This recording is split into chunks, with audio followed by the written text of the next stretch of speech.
So a lot of people wonder, is it okay to use honey in your vegan baking? Or is it okay to even eat it if you're vegan? I mean, odds are if you're vegan, you've gotten a few of the not even cheese and probably a few of the what about honey? Is that okay?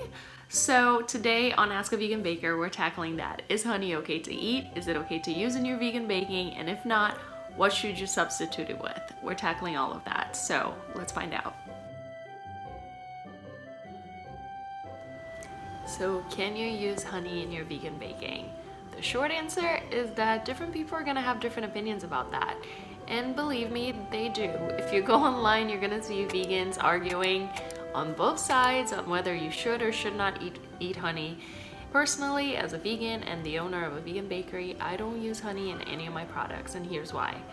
Honey comes from a bee, which is an animal, so that makes it an animal product. And so, honey is not vegan. The good news is that you can easily sub it out in any recipe and have the exact same results. You have a couple of different options when it comes to substituting honey in your recipes.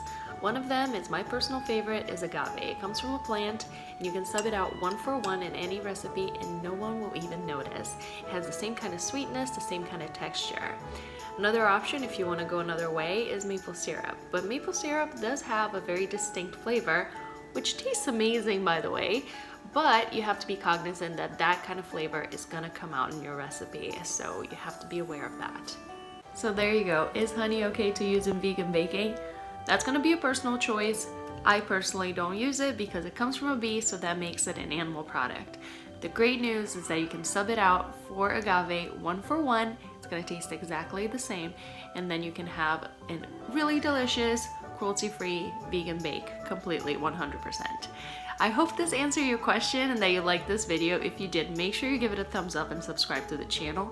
Keep sending me your vegan baking questions. I love to hear about them and I love to answer them. So hit me up in the comments and I'll talk to you soon. Keep baking and stay curious.